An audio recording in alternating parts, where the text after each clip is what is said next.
Faustin Kiwero, jaji wa mahakama ya rufani, Mheshimiwa Jaji Mustafa Siani, jaji kiongozi, Mheshimiwa Jaji Imani Abud Hamidi wa mahakama ya kuu,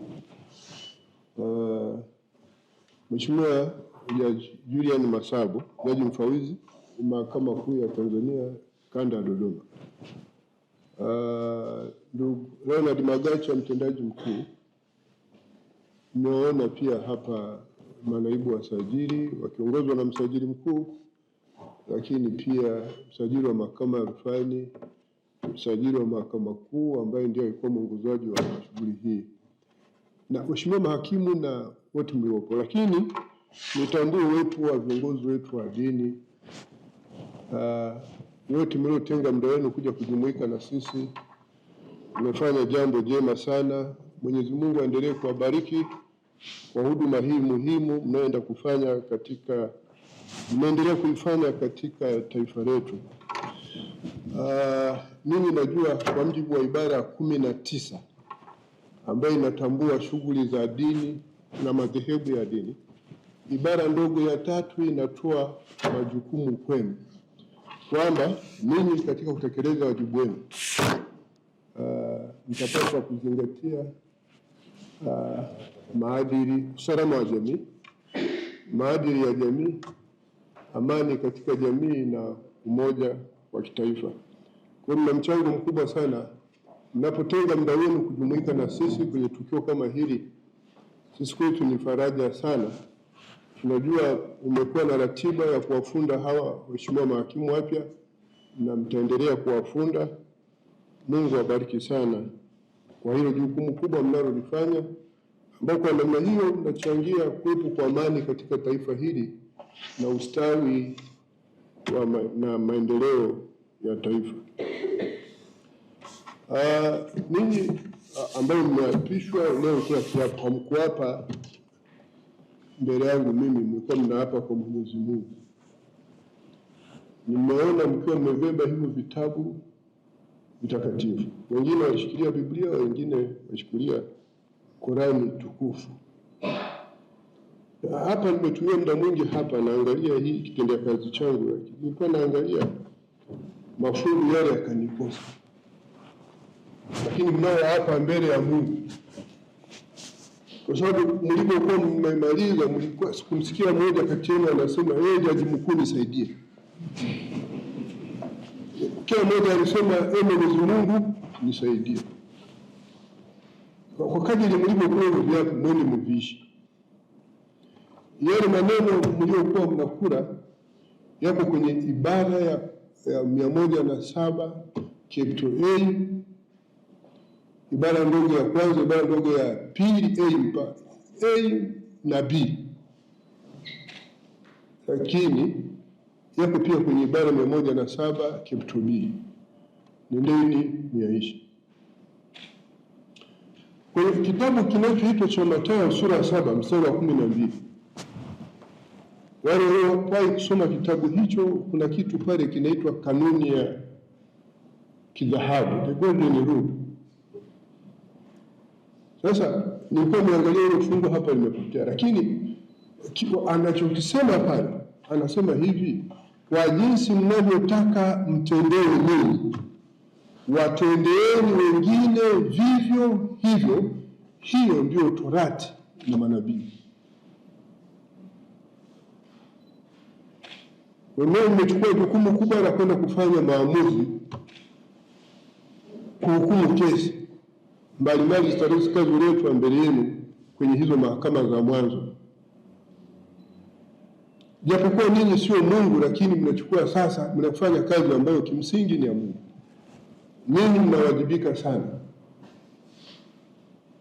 Mnawajibika sana kukiishi hicho kiapo, mkawe mfano kwa wengine. Mnapofanya maamuzi, watu waone kweli kwamba hapa haki imetendeka.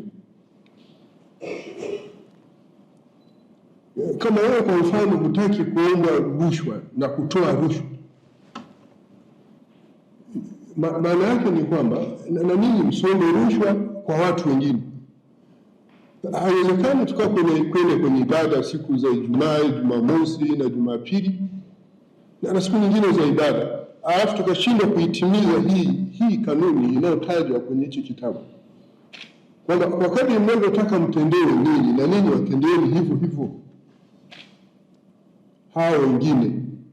Hiyo ndio Torati. Torati kwa lugha nyingine ni sheria yenyewe, vitabu vinne vile vilivyoandikwa na Musa. Lakini na manabii ndicho walichofundisha. Na kwa majukumu haya makubwa mlionao kama waamuzi,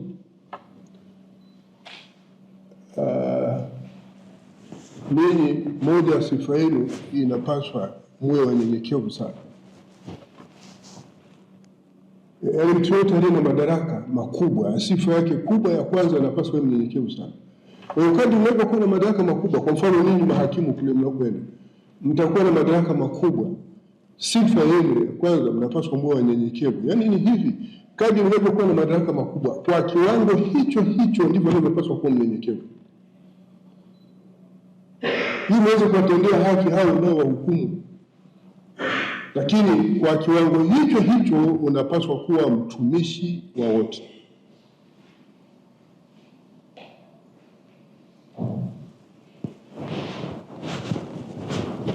Kwa hiyo maana watu watakuja kwenu, ninyi kama mahakama ni sehemu ya serikali, na serikali tunawajibika kwa wananchi kwa mujibu wa ibara ya 8 ya katiba.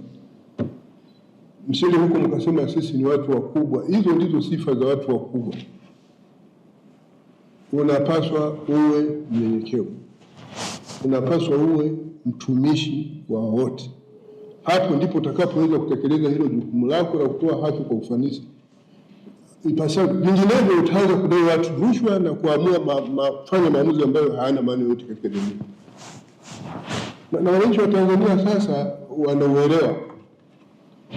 Na mimi wale ambao nimeshiriki kuwashuhudia mkila hivi viapo, mimi nilikuwa nawashuhudia tu, ndio maana baadaye pale nimesaini. Na kama nilipokwisha kusema, nyinyi mlikuwa mnaapa mbele za Mwenyezi Mungu, maana mlimaliza kwa kusema yeye Mwenyezi Mungu nisaidie, nendeni mkaishi hivyo viapo.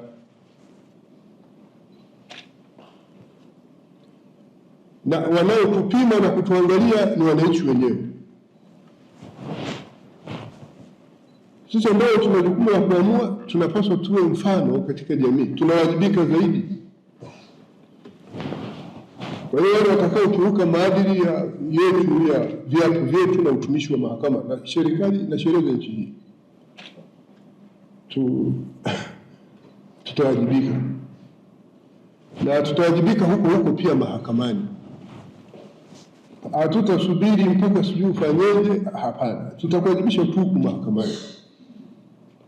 Hii akili ya kusema kwamba hao tusiwalete mahakamani kwa sababu tunaharibu sifa za mahakama, watu wakiwa wanakula rushwa ndio tunaharibu sifa za mahakama zaidi. Huyu anayeomba rushwa akikamatwa naye atawekwa mahakamani, na ndipo wananchi watajua kwamba wako serious.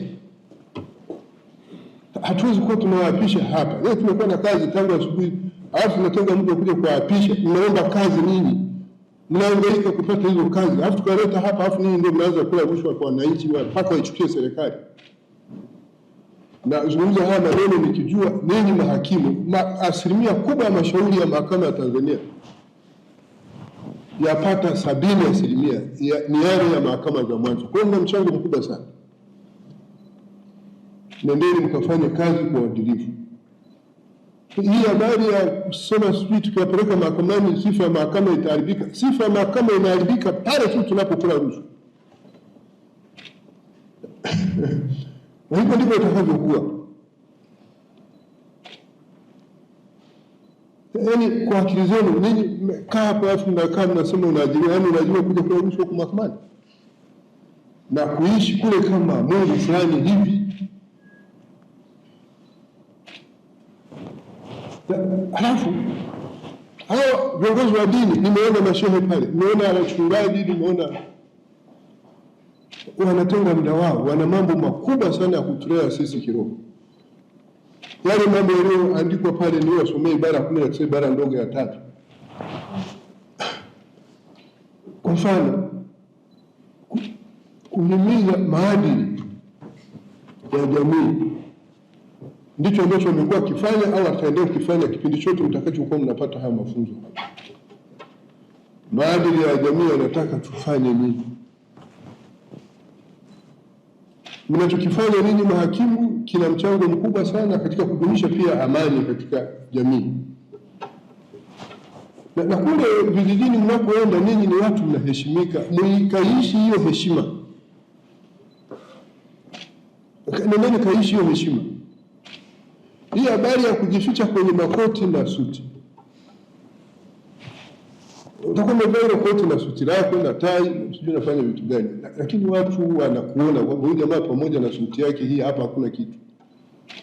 Tunataka mtu akikuona, mwananchi wa kawaida, awe wa kwanza kukutetea, hata kama unaenda kwa mguu huko, angalau akufuate nyuma kukulinda hata usalama wako. Watu wengine wasije, kwa sababu wewe ni mtu wa maana. Lakini mkichukua nafasi hizi kwenda mnaenda kuchuma, sijui mlilipa school fees wakati mnasoma, sijui mnataka kurudisha vitu gani. Wananchi wenyewe wanaangalia, ambao tunawajibika kwao. Serikali nayo inaangalia, na zaidi ya yote Mungu anaangalia. Kwanza Mungu huwa amcheleweshi anayekula rushwa, anamwajibishaje hapa duniani. Yaani unakula rushwa kabisa, unadhulumu haki za watu, zikiwemo za wajane, za yatima. Na kwa sababu mimi niseme hivi, mimi pamoja na mambo mengine mnaenda kushughulikia mashauri ya mirathi. Tumechunga zile kanuni, sitaki kuzirejea. Mtaenda mtasoma kwenye mitandao au vyovyote vile mnazijua. Nendeni mtekeleze wajibu wenu huu kwa namna ambayo inastahili, ili kila anayestahili kupata haki mahakamani apate. Na haki nimeshasema mara nyingi, haki maana yake ni nini? Haki maana yake ni uamuzi unaofanywa na mahakama kwa kuzingatia, kutilia maanani na kutekeleza masharti ya katiba na sheria za nchi kwa mujibu wa ushahidi unaoletwa mahakamani. Hiyo ndio haki. Nendeni msipindishe. Ndio haki tu hiyo. Mkafanya hivyo, Mungu ataendelea kuwabariki. Wananchi wale watawafurahia, watawapa ushirikiano, nanyi mtakuwa na umri mrefu, na kwa maombi ya wananchi na viongozi wanaoangalia mwenendo wenu, mtapiga hatua kubwa sana katika maisha yenu. Lakini wale watataka kulimbikiza haraka fedha kwa migongo ya wananchi, kuchukua rushwa na sijui kufanya vitu gani, muda sio mrefu tutakuta umeshajipinda mgongo. Yaani huwezi ukaa hapa mbele ya Mungu alafu yaani nyinyi mnamchukulia Mungu poa. Hivi ngoja, hivi tunafanya tuzingatie. Unajua katika ile amri ya pili alisema usilitaje bila jina la Bwana Mungu wako. Sisi tunafanya Mungu kama kitu cha kawaida tu hivi, tunakula vyakula ndani, after tunaenda kama ambavyo sivyo. Na washauri nini? Kwa sababu mimi kwanza sionana na nini mara kwa mara. Mimi mpaka nione na nini labda mpaka nimewapisha hivi. Sasa nisingependa mlete kwangu kwenye kikao cha tume ya utumishi wa mahakama inayoshughulika na maadili yenu. Muda mfupi, tarehe 10 tulikuwa na kikao cha mahakimu na majaji hapa. Tarehe 13 hadi tarehe 16, 15 tulifunga ile mkutano. Siku ile ilikuwa mambo ya vitu gani? Wenzao walichosema, hawanidai mimi Jaji Mkuu wa Jamhuri ya Muungano wa Tanzania kwa sasa, isipokuwa mimi ninawadai vitu viwili: moja, uadilifu, na pili, uchapakazi. Na ninyi mnahusika na hiyo, kwa sababu na ninyi ni mahakimu. Nendeni mkaishi hivyo. Changamoto zetu tulishaziwasilisha kwa rais, na rais amekubali ataboresha maslahi ya watumishi wote wa mahakama. Na hata hivyo, hiyo haiwezi kuwa leseni ya sisi kukiuka maadili ya utumishi wa umma na kula rushwa.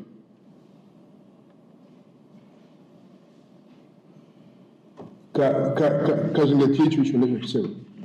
Na lingine ambalo ningependa kusema,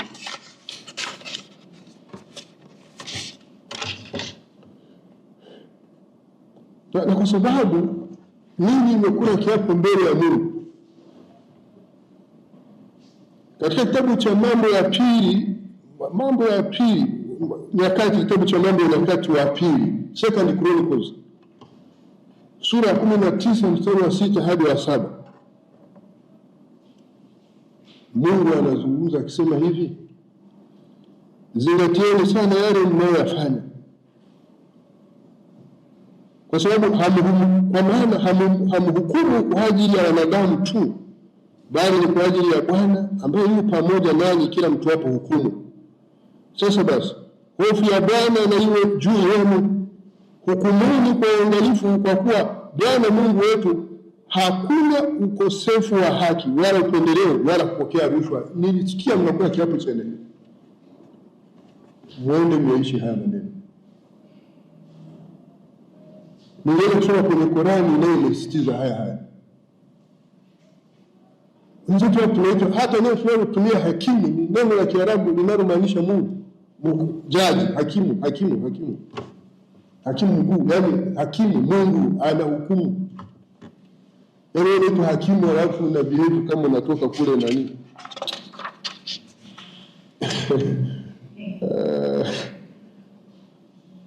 Sasa lakini lingine ni kwamba tunaenda kufanya kazi na watu ambao hawajui sheria vijijini kule kwenye mahakama za mwanzo, na wakati fulani hata kama tumeruhusu mawakili waende, mawakili wengi wanaanza kwenda.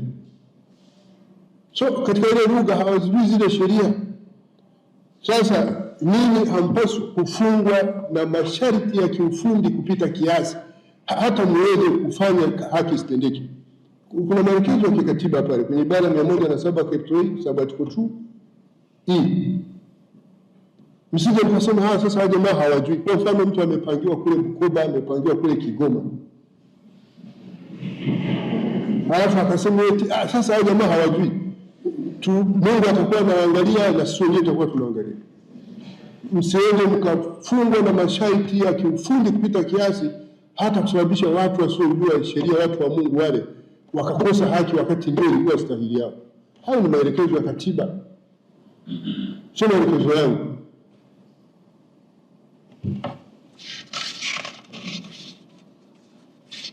Kwa hiyo mna wajibu wa kutekeleza majukumu yenu kwa kuzingatia katiba, sheria, pasipo upendeleo, ili kulinda pamoja na mengine zaidi imani ya wananchi kwenu na kwa mahakama hii ya Tanzania.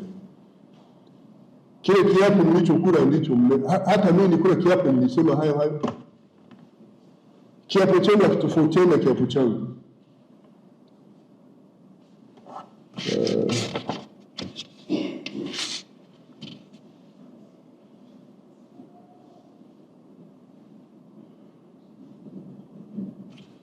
Kwenye Qur'ani tukufu sura ya 2 aya 188 inasema hivi: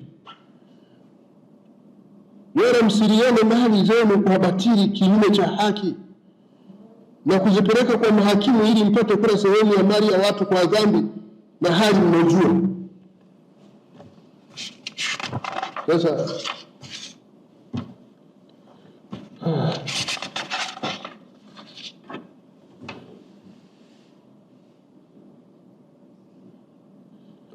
nina ushauri mwingine ninapoenda kumaliza. Moja, msiruhusu mahakama zitumike vibaya kupitia mashauri yaliyoko mbele yenu. 2, msikubali maahirisho ambayo hayana msingi, yasiyokuwa na sababu za msingi. 3, hitimisheni mashauri yaliyoko mbele yenu mapema iwezekanavyo kwa kuzingatia katiba na sheria, sio kulipua. Dira yetu au vision, haki sawa kwa wote mapema ipasavyo. Ibara ya 107 ibara ndogo ya pili A na B. Pale ambapo kuna sababu za shauri kuchelewa zitachelewa na hapo nazipima kimsingi, lakini kama hakuna sababu za msingi za kuchelewesha hilo shauri, malizeni hiyo shauri mapema. Na ninyi wote nikiwaangalia mna shahada za sheria, hamna uwezo kusema sisi sheria hatujui. Na hata hivyo kabla ya kuajiriwa wengine mmeenda law school of Tanzania.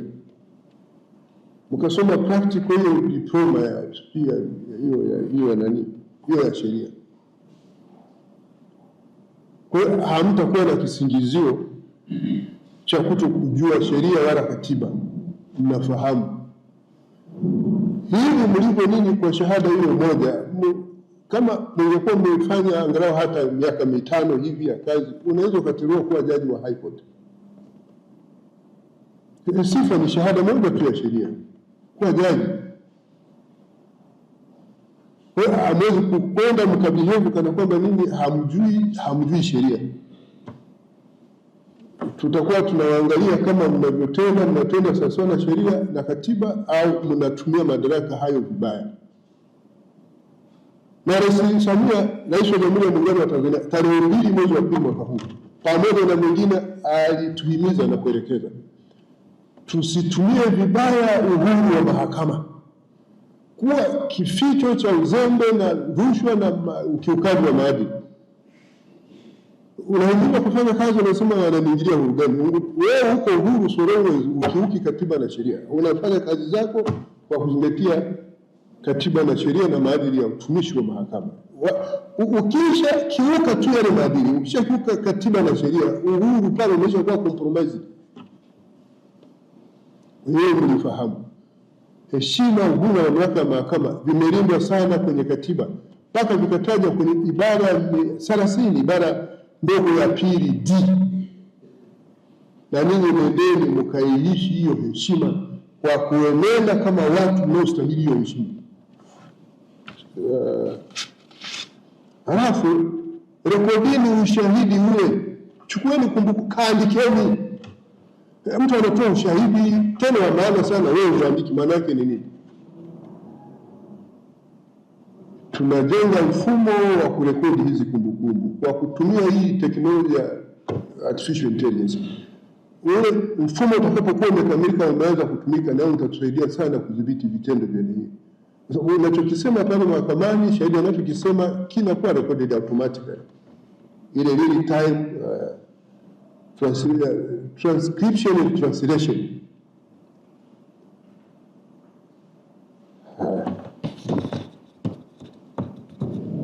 Tano, fanyeni tafiti za kutosha kabla ya kuamua jambo lolote. Kujiridhisha, kwa sababu wewe ndio unaenda kufanya maamuzi.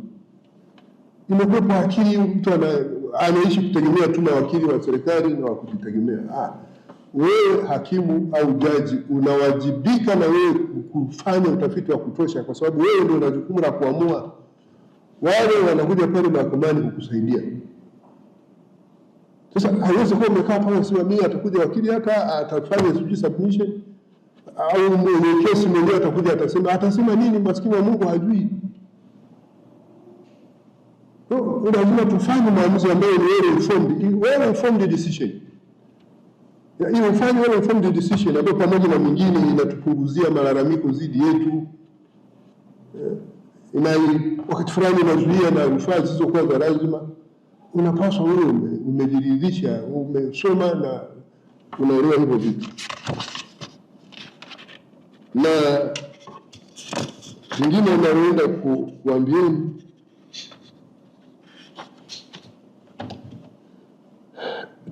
ile sheria ya mashauri yote yanayosikilizwa mahakama za mwanzo, kesi za jinai, yanadhaminika. Na hiki kifungu cha 16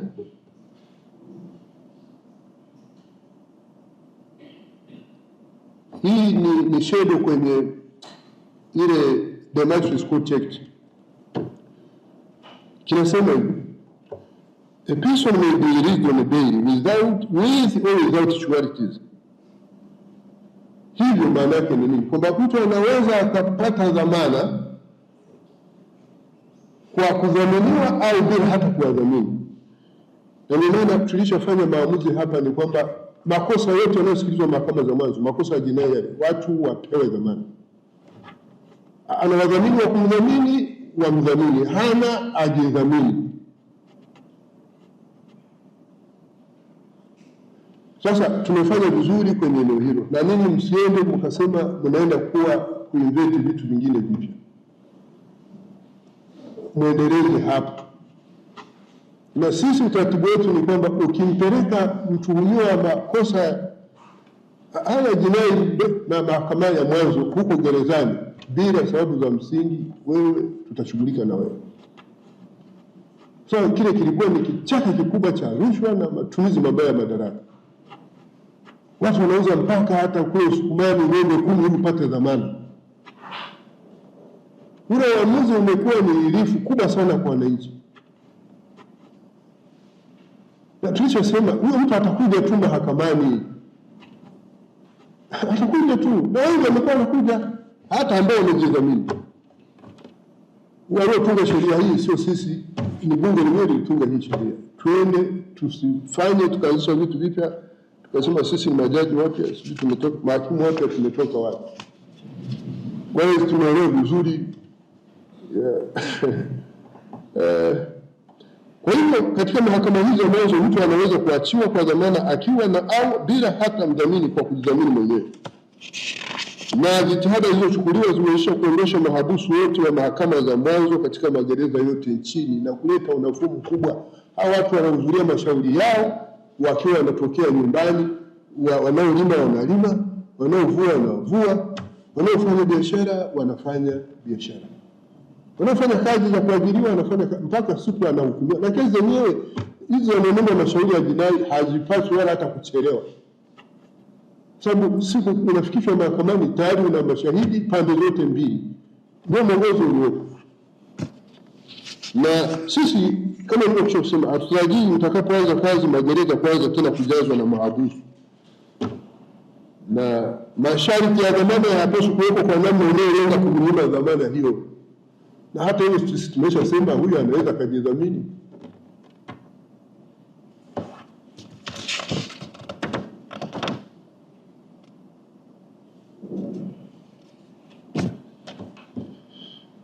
Sasa mapema nilizungumza juu ya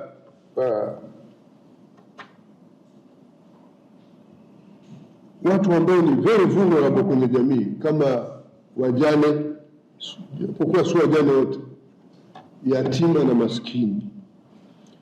Na kutufurahi ni wanawake, si wanawake wote, na watoto. Sasa tuliporekebisha zile kanuni za mirathi za mahakama za mwanzo kupitia the Penal Courts Administration of Estates Amendments Rules ambazo ni Government Notes namba 428 ya 2025, pamoja na kusudi la kupunguza urasimu katika masuala ya mirathi, kuleta uwazi na kudhibiti matumizi mabaya ya fedha za mirathi na kuweka udhibiti dhidi ya wasimamizi wa mirathi wenye dhamira ya kutumia vibaya fedha na mali za marehemu.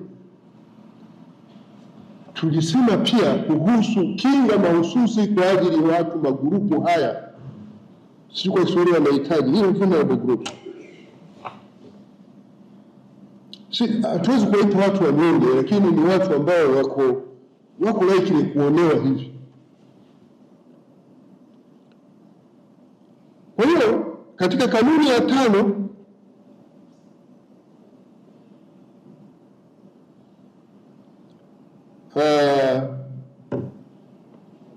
katika hiki kinachoitwa the Legislature and Application of Laws, Practice and Procedure in Cases Involving Vulnerable Groups Rules. Ni Kiswahili tumetunga kanuni hapa ambazo ni Government Notes namba 110 za mwaka 2019. Tumeweka mwongozo namna ya kusimamia mashauri haya yanayohusu watu ambao ni hatuwezi kuwaita dhaifu au wanyonge, lakini ni watu ambao wako likely kuonewa kwa sababu ya hali yao. Ni yatima, pengine hana mtetezi, ni mjane, hana mtetezi, watu wote wanamwangalia pale, ni watoto, ni wanawake. Katika jamii nyingine bado wanawake kama wanapuuzwa vile, japo hatupaswi kufanya hivyo. Sasa hii kanuni kwa ile lugha ya jamaa inasema hivi: the presiding judge or magistrate of a case involving a person from a vulnerable group shall at all stages of the case, including admission, hearing and determination, give such case a priority over all other cases.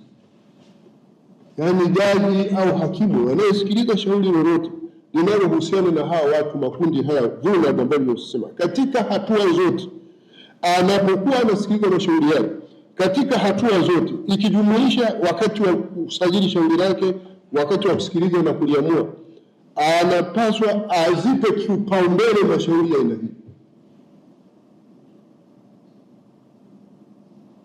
Na sisi tunafanya hivyo. Hata kabla ya kuja hapa tulikuwa kwenye mkutano mwingine. Katika vikao vinavyoendelea sasa vya mahakama ya rufani, tulikuwa na mashauri 68 ya mirathi, huku mahakama ya rufani yaliyokuwa yameiva kwa ajili ya kusikilizwa tumeyapanga yote yanasikilizwa kwenye hiki kikao kilichoanza tarehe 6 mwezi wa pili na kitakachomalizika tarehe 6 mwezi wa 3.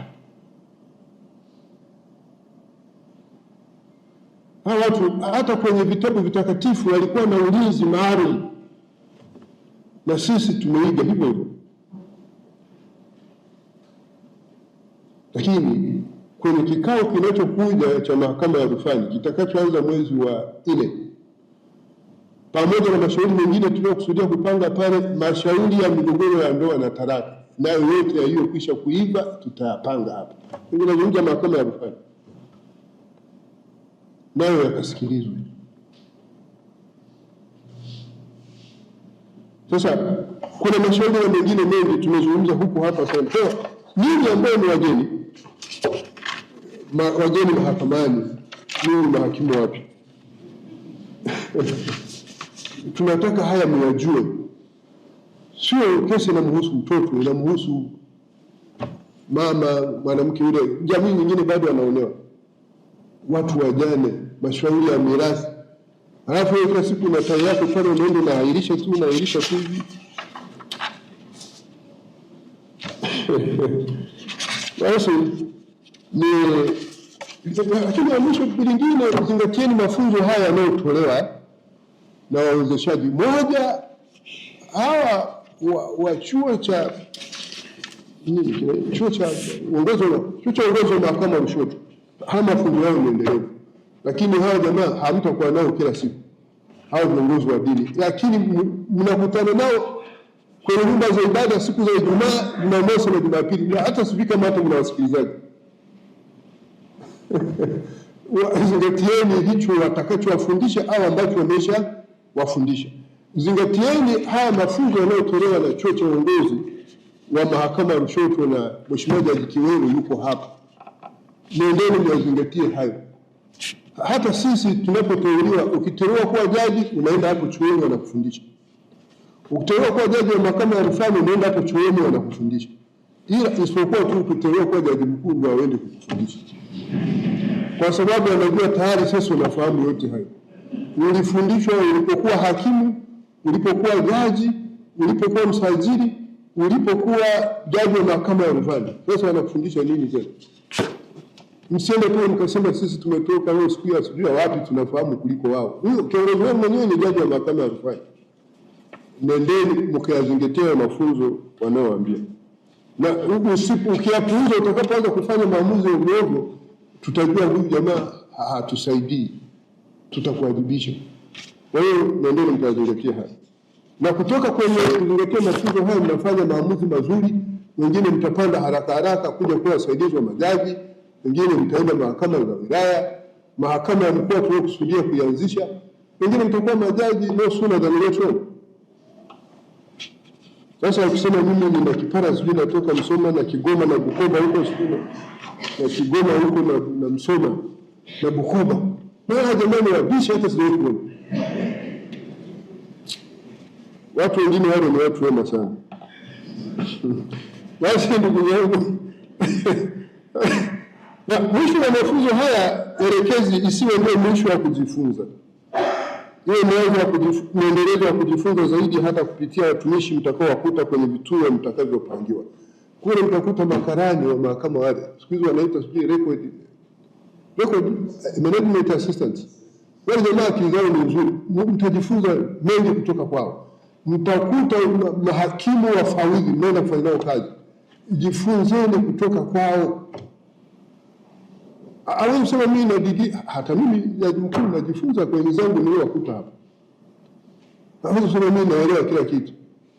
Na kwa mwanasheria wa kada yote, au ni jaji au ni hakimu au ni afisa kujitegemea wa serikali, yeye swala la kujifunza ni endelevu, kwa sababu karibu kila siku anakuja na kupambana na kukuta kitu kile.